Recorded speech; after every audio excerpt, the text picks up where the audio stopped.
Hello friends, welcome back to my channel. So I do want to start this video off by doing a very quick thank you to Miss Dina Tollefson for another wonderful art prompt. Every month she does these art challenges, and art artists all over YouTube, we participate by creating something that falls in line with the theme. This month's theme is holiday themed, so anything that's holiday, Christmas, the birth of Jesus related. She will grab up all of our videos that use the hashtag, and she'll put them all in a playlist, and we get to watch each other's videos, support one another, hang out in the comment section. It's always very wholesome and positive. I love seeing everyone's creativity and how sometimes we'll think of the same things, but there's always like our own personal twist to it, or sometimes you'll come across something that's so unique and it's like, wow, I wish I'd have thought of that. But yeah, so thank you so much, Miss Dina. Her channel will be linked in the description of this video. Please go check her out. She's I just want to congratulate her too as well. Just when I first started watching her, she had like about 2,000 subs, and now she's almost at 6,000. Like, she's really getting up there, and I'm so proud of her. If anyone deserves subscribers on this platform, it is Miss Dina. She is kind. She is so sweet. She puts others first. She's humble. She's extremely talented. Please, please, please.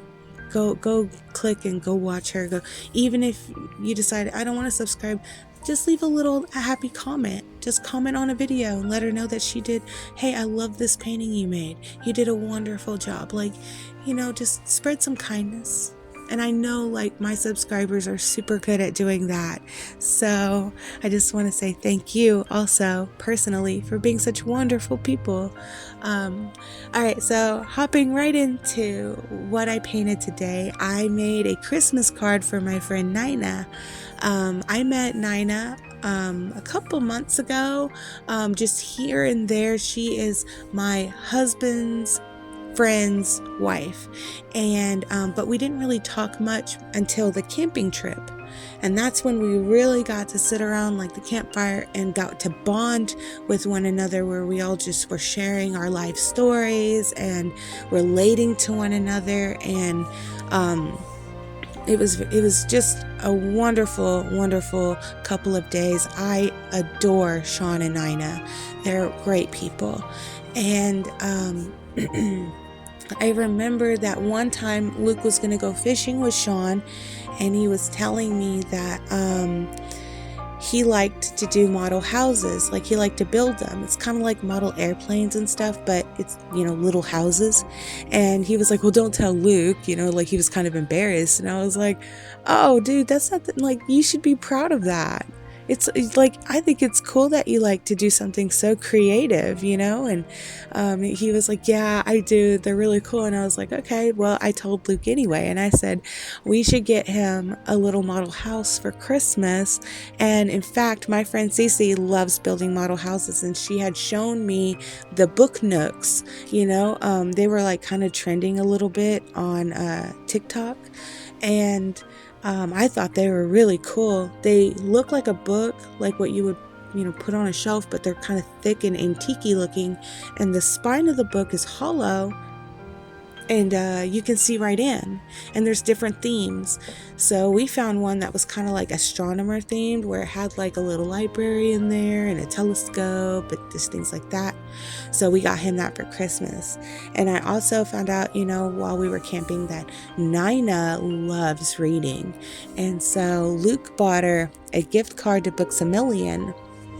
And he said, hey, Megan, I need you to go get Nina a Christmas card for her gift.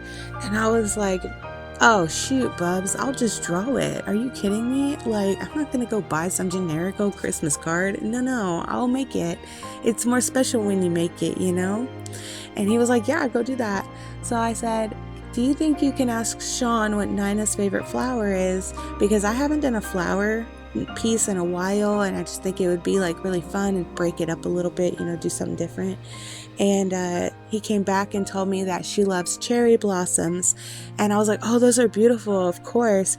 So I got to thinking, well, that's a very springy color palette. It's like the baby pinks and the greens, you know.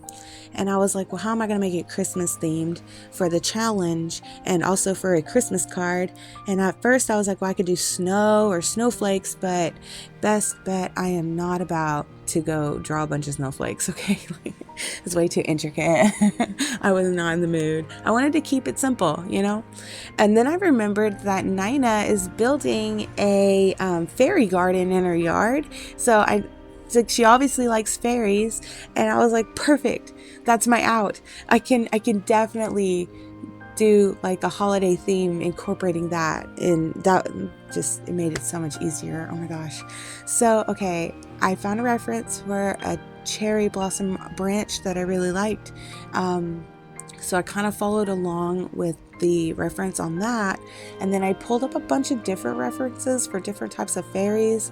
I didn't make my fairy look like any one in particular. I just kind of was using it as inspiration for me to build my own fairy off my own imagination, you know. And how I tied in the Christmas element was, you know, she's holiday themed, and she's stringing these Christmas lights around the branch, and I thought that was really fun. For her outfit, in order to tie in the cherry blossoms, I put them around her skirt, you know. And then for the holiday theme, I gave her like a knitted sweater, a scarf. She's got candy cane striped leggings and reindeer antlers and holly in her hair and holly on her belt. I gave her like little gold wings with the metallic glittery gold paint, so that made it feel very fall and cozy on top of, you know, the sweater thing. And I'm so proud of myself because I feel like I really tied in both worlds in a seamless way, and because I was worried that it wouldn't translate. And I think that adding those springy pastel colors into her outfit is what really did it justice. And I like the little pops of red, you know, the leggings and the holly berries. It's just enough so that it's not like too tacky or distracting. It's like, oh, I like, you know, I like that personally. I love that. And I think the most challenging part was like, what color do I do the Christmas lights? Because I almost did go red, green, and blue, like your traditional, you know, lights you see on a tree. But then I got to thinking like, well, if I add too much red, then I don't think I'll like that, because then it'll take away from the fairy, you know, it'll be too distracting, right? But I played into the pastel palette a little more, and I thought, well, I'll do baby blue and lilac, and that was a really fun way of incorporating a new color without it being too overwhelming. And that purple does help break up some of the pinks, you know. I think it turned out really good. Some of my favorite parts were, I love those reindeer antlers. Like, those are cute. And I like her wings. They look like, you know, the shapes of dead leaves. Let's see. Oh my gosh. So like her face, right? I wanted her to feel very delicate and whimsical, you know. So, you know, yeah, I gave her like a little thin, elongated like limbs, like legs and arms. But for her face, I wanted it to be soft as well. So I have her kind of looking down at an angle, and y'all know I love big pink cheeks. Like, that's one of my favorite things, is big pink cheeks and big fat eyebrows. Like, and I had to take a step back and remind myself that I was going to be going simple with this one, and I needed to force myself to tone it back, you know. And I said, well, if I do the pink cheeks, it'll be distracting. Her face is so small, like she's so tiny, and I didn't want to hide her features, even though they're simple, like by overcomplicating things. So yeah, I didn't give her eyebrows either, so I just kept her very chill expression. and I'm glad I did that, because it definitely added to the femininity of it all, you know, the daintiness of it all. She just looks so serene, floating there, hanging these little Christmas lights. And so yeah, I just love it. And then when it came to her hair, I almost gave her really long flowy hair. And as I was kind of sketching it in my head, I'm going, oh, I'll make it big and flowy and it'll be going up, you know, into those flowers up there. So I got around like one side of her hair, and I was like loving how it kind of bubbled out, kind of like a beehive. So I took it in that direction, and I just kept it big and round. And I like that about it. And she's got this cute little like bubble bang happening with these little side bits. And I'm here for it. I'm kind of thinking like I might go try out a beehive hairdo. I might bring it back. Let's go have some fun. One thing that I enjoyed was like trying to figure out what color to do her sweater, and it ended up being very subtle. It's like a beige, like a darker beige, and the knit, I did like little dots for the knit, and so it's more light. And so at first I was like, well, I could go green, I could play into the palette with the bright colors, but I'm glad I went with a neutral, because it helped the character breathe a little bit, especially with her having like green gloves and like those little pops of red everywhere. And sometimes subtle is good. Sometimes, in the words of Andreas, you need a little bit of pop pow. So yeah. I don't know if y'all watch Andreas's shorts, but I love her. What do you do when you don't know what to wear?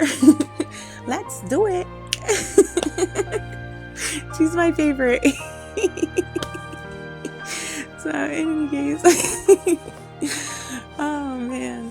But yeah, so anyway, Luke took Sean and Nina their gifts, and he texted me, and I wish I could have been there. I had to work. I was out at the cowboy church doing the Christmas in the camp stuff. I had to take pictures for the magazine for next year.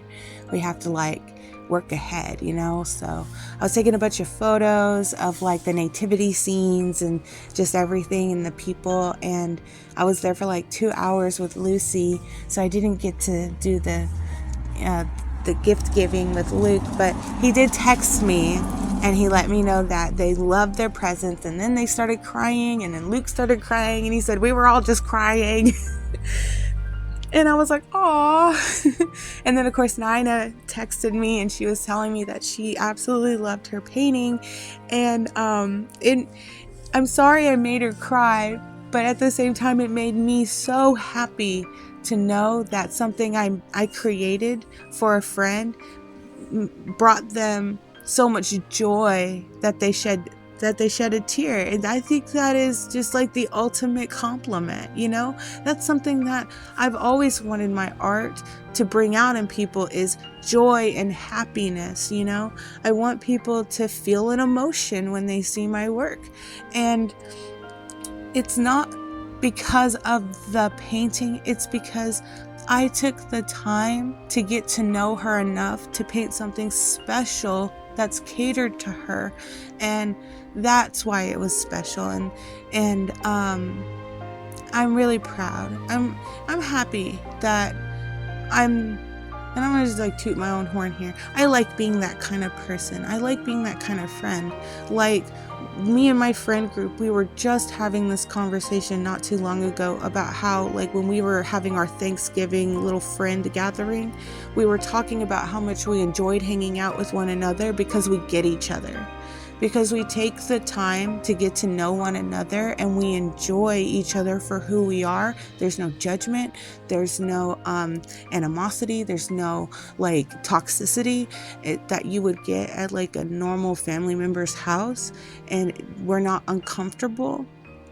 And we were talking about how our Christmas is coming up, our Friendmas, and how we were doing like personal crafts for one another. And that is just so special because, you know, you take the time to get to know your friend and you're making something catered just for them that no one else on the entire planet is going to own. They're going to own it. It's theirs. No one is going to own this piece but Nina. It's hers, you know? So yeah, that just makes you feel warm and fuzzy inside. And I like doing that for people and makes me feel good, you know? I think that's what the season is kind of about. It's about, you know, well, ultimately, just from a religious perspective, it's about our Lord and Savior Jesus. You know, that's just for me, you know, I'm going to just voice that right there. You don't have to agree with me, but because I'm not going to make anybody believe anything they don't want to believe. God gave us free will. But so there's that. And then secondly, it is about, you know, being selfless, you know, and putting others first. And then, you know, thirdly, it's about being grateful. It's about being grateful for what's given to you in life or in just in so many aspects, you know, of our lives. So that's just how I feel about it. So yeah, I'm really glad she liked the card. And then I wish I was better at writing. I wish I was better at, like, I wish I knew like calligraphy or something because the text looks kind of jank. It looks kind of like a little kid did it.